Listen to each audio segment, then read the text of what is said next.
बच्चों का examination centre पड़ता है शहर में। कब ये सेंटेंस देखता हूँ तो क्या लिख रहा है खुद पता नहीं चल रहा है, इतनी अशुद्धियाँ। माता पिता आपका कर्तव्य है स्कूल में जो पढ़ाते हैं अपने बच्चों का हिंदी कम से कम देखिए कि वो बच्चे लिख पाते हैं कि नहीं लिख पाते हैं। जो माता पिता सोचते हैं कि हम चौथी पास हैं, बच्चों को क्या पढ़ाएं, कोई मतलब नहीं है उसका। पाठ निकालिए और बोले कि ये बेटा पढ़ लिया, चलो इसका उत्तर लिख के दिखाओ। आप बोलेंगे लिख के दिखाएगा, अब भले ही आपको बातें समझ में ना आए, उसके उत्तर नहीं जानते हो, लेकिन बच्चा लिखेगा। लिखने की प्रैक्टिस सभी माँ पिता अपने घर में बच्चों को करवाइए। इतने ज़्यादा पढ़ने की ज़रूरत नहीं है, इतना पढ़ लिया आता कुछ नहीं है। एक बोलो लिखने के लिए तो लिख नहीं पाता है। कम ही पढ़े लेकिन लिखने का अभ्यास घर में ज़रूर करें। जो बच्चे लिखने का अभ्यास नहीं कर रहे, ध्यान रखिए। आप लोग 10 बजे स्कूल चले आते हैं, सुबह या शाम में एक पीरियड आपका अभ्यास करने का ज़रूर होना चाहिए। बहुत ज़्यादा पढ़ने की ज़रूरत नहीं है, लेकिन जो पढ़ते हैं उस पर आपका नियंत्रण होना चाहिए पूरा चीज़। और लिखने का अभ्यास ज़रूर कीजिए। लिखने का अभ्यास करेंगे तो परीक्षा में आप लिख पाएंगे। छोटी छोटी बातें मैं इसीलिए बता रहा हूँ कि बच्चों के अंक अच्छे नहीं आते। इसका मेन कारण है, मुख्य विषय है इसका कि बच्चे लिखने की प्रैक्टिस नहीं करते हैं। 6 महीने से पढ़ रहे हैं, लिखने की प्रैक्टिस नहीं करेंगे, परीक्षा में सवाल पूछा भूल गया। जो बच्चे लिखने की प्रैक्टिस करेंगे परीक्षा में वो लिख पाएंगे, उसकी समझ विकसित हो जाती है, तब भी वो लिख पाएंगे।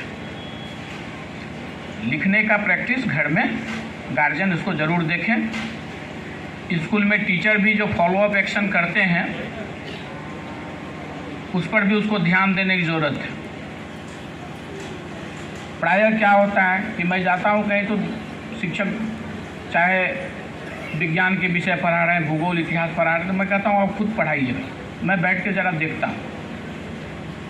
पढ़ाने का भी तरीका इतना बोरियत होता है कि पता नहीं चलता है कि 9वीं 10वीं के बच्चों को इस तरह से पढ़ाया जाता है। अब सोच लीजिए, जो टीचर 20 वर्षों से किसी विद्यालय में शिक्षक है इतिहास का, भूगोल का, एक एक पाठ कम से कम 500 बार पढ़ा होगा खुद, और पढ़ाने के लिए जाता है। इस तरह से पढ़ाने का तरीका होता है कि दुख होता है। बच्चों की कॉपी देखता हूँ, कहीं पाठ नहीं है।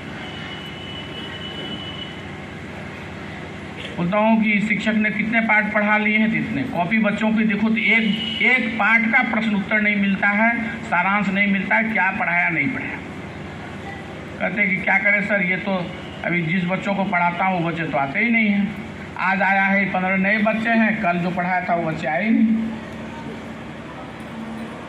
जो पढ़ाया उसकी कॉपी में नहीं मिलता, कहता मैं पढ़ाया हूँ। शिक्षक जो पढ़ाते हैं, पढ़ाने का तरीका भी उसी तरह से। इन लोगों को समय समय पर ट्रेनिंग तो देती है शिक्षा विभाग, लेकिन सभी शिक्षकों से मेरा रिक्वेस्ट है कि आप जिस विषय के भी हों, वो विषय आपका अपना विषय है। एक पाठ को आप कम से कम 300-400 बार पढ़ा चुके हैं 10 साल की नौकरी में, 15 साल की नौकरी में। उस पाठ का जब आप बच्चों को पढ़ाने के लिए जाएं तो सबसे पहले उस पाठ पर पूरा तैयारी करके जाएं, और एक पन्ने में बच्चे उस पाठ का सार लिख सके, ऐसा तैयारी आपका होना। हो सकता है 3 पन्ने 4 पन्ने हो रहे हैं, लेकिन चूंकि आप उसी विषय के शिक्षक हैं, इसीलिए आपको एक ऐसा तैयारी करना है। आपको भी समय लगेगा, भले ही 200 बार पढ़ लिए, लेकिन एक पन्ने में किसी विषय का पाठ 20 पन्ने में किताब में लिखा हुआ है, उस बात को एक पन्ने में लिखेंगे, आपको भी समय लगेगा समझाने में। किस तरह से आगे बढ़ेंगे, जो विषय मैं पढ़ा रहा हूँ इसका संबंध अन्य दूसरे विषय से कैसे है। आप पढ़ा रहे हैं हिस्ट्री, और इतिहास में कोई घटना है जो आर्थिक बिंदु पर प्रकाश डालता है, राजनीतिक बिंदु पर प्रकाश डालता है, तो आपको कुछ बातें अर्थशास्त्रीय बच्चों को समझाने की आवश्यकता पड़ेगी।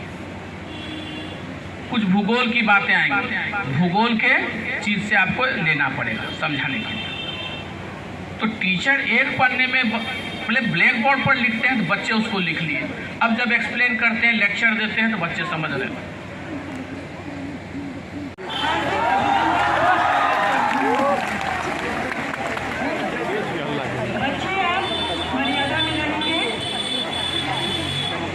क्या हुआ रे?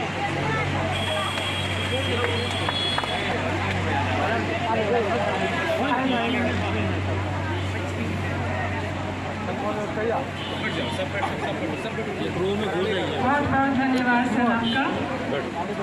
स्वीकार आमंत्रण किया, स्वीकार आमंत्रण किया, रखा हमारा मान, कैसे करे कृतज्ञता, कैसे करे कृतज्ञता। स्वागत है श्रीमान, स्वागत है श्रीमान। अब मैं अपने विद्यालय की बच्चियों को आमंत्रित करती हूँ स्वागत गान के लिए। मन की वीणा से गुंजित ध्वनि मंगलम, ध्वनि मंगलम। तबले पे संगत दे रही है इस विद्यालय की शिक्षिका।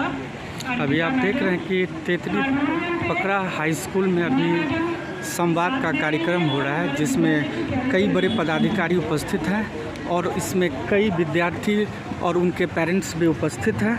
आप देख सकते हैं कि ये बिहार सरकार के द्वारा जो कार्यक्रम हो रहा है, इसमें हर ज़िले और हर ज़िले के हर जो स्कूल हैं उसमें यह व्यवस्था दी गई है।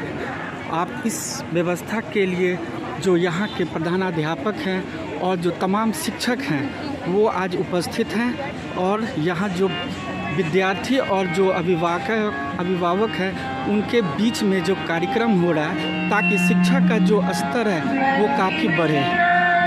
इस शिक्षा के स्तर में आज यहाँ कई रंगारंग कार्यक्रम का आयोजन किया जा रहा है। आप देख सकते हैं कि हमारे सामने में कई पदाधिकारी उपस्थित हैं और उन पदाधिकारियों के बीच में कई विद्यार्थी और अभिभावक भी आए हुए हैं।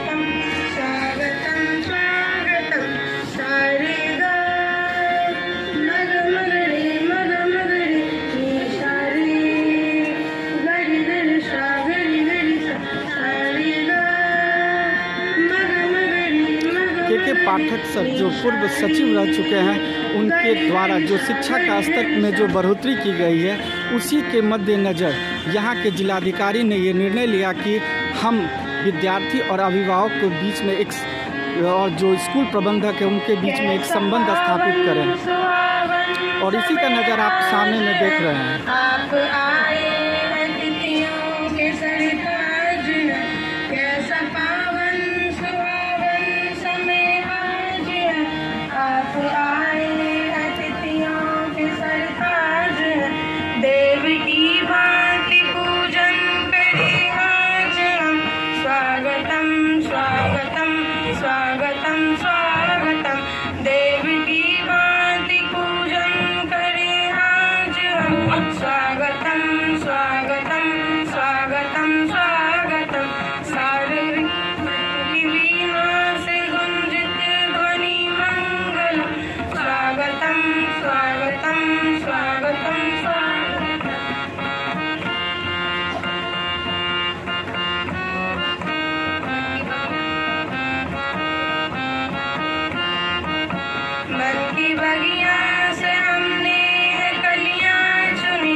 करते हैं मिलके अर्पित सुमन आज हम।